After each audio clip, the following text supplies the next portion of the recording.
صحابہ رضی اللہ عنہ کو قرآن مجید سے اتنی محبت تھی کہ ایک مرتبہ نبی علیہ السلام ایک سفر سے واپس آ رہے تھے، ایک جگہ پڑاؤ ڈالا، سب تھکے ہوئے تھے، تو نبی علیہ السلام نے فرمایا بھی اگر سب سو جائیں گے تو ہو سکتا ہے کہ دشمن حملہ کر کے رات کو نقصان پہنچائے، لہذا 2 بندے پہرا دیں۔ 2 صحابی تیار ہو گئے، اب سب سو گئے اور یہ 2 جاگ رہے ہیں۔ ان 2 نے آپس میں بات چیت کی، تھکے ہوئے تو ہم بھی ہیں، اگر ہم دونوں جاگتے رہے تو ایسا نہ ہو کہ رات کے آخری حصے میں ہم بھی دونوں سو جائیں اور فرض منصبی میں کوتاہی ہو جائے، اس لیے بہتر ہے کہ ایک جاگے، ایک سو جائے، پھر دوسرا جاگے اور پہلا سو جائے، نیند بھی پوری ہو جائے گی اور ڈیوٹی بھی پوری ہو جائے گی۔ چنانچہ ایک سو گئے اور دوسرے جو تھے وہ پہرا دینے لگے۔ تھوڑی دیر بعد ان کو خیال آیا کہ میں جاگ تو رہا ہی ہوں، ویسے ہی جاگنے کا کیا فائدہ، بہتر ہے میں 2 رکعت کی نیت مان لیتا ہوں اور قرآن پڑھ لیتا ہوں۔ چنانچہ انہوں نے چٹان کے اوپر کھڑے ہو کے 2 رکعت کی نیت مان لی اور سورہ کہف پڑھنی شروع کر دی۔ ایسا لطف آیا، ایسا مزہ آیا کہ پڑھتے رہے پڑھتے رہے پڑھتے رہے۔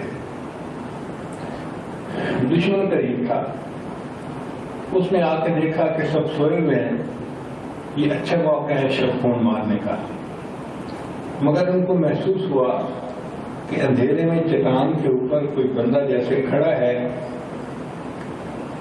تو وہ دیکھنا چاہتے تھے کہ یہ بندہ کون ہے۔ چنانچہ انہوں نے تیر مارا اور وہ تیر اس صحابی کے جسم میں لگا۔ آپ غور کریں کہ کانٹا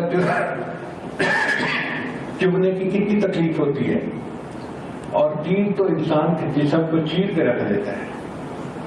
خون کا فوارہ چھوٹا، اس موقع تک خون سے وضو ٹوٹنے کا مسئلہ سامنے نہیں آیا تھا۔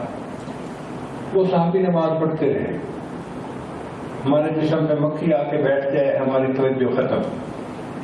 ان کو تیر لگا اور وہ قرآن پڑھ رہے ہیں۔ تھوڑی دیر بعد دشمن نے دوسرا تیر مارا، وہ دوسری جگہ لگا اور زیادہ خون نکلا۔ اب اتنا خون نکلا کہ ان کو یہ ڈر ہوا کہ ایسا نہ ہو کہ خون زیادہ نکلنے کی وجہ سے میں بے ہوش ہو جاؤں اور کسی کو جگاؤں بھی نہ تو دشمن تو حملہ کر دے گا۔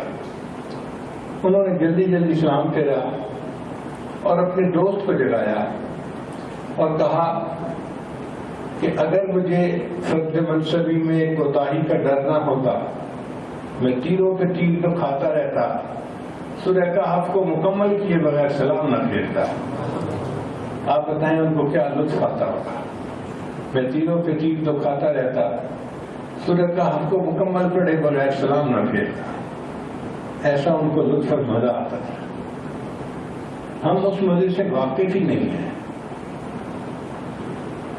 اللہ فرماتے ہیں لا یمسہ الا المطہرون، کہ جیسے ایک آدمی ظاہری طور پر پاک نہ ہو تو وہ قرآن مجید کو مس نہیں کر سکتا، اسی طور پر جس کا من پاک نہ ہو وہ قرآن مجید کے معارف کو مس نہیں کر سکتا، اس کو قرآن مجید کے لطف کا پتہ ہی نہیں چلتا کہ کیا ہوتا ہے۔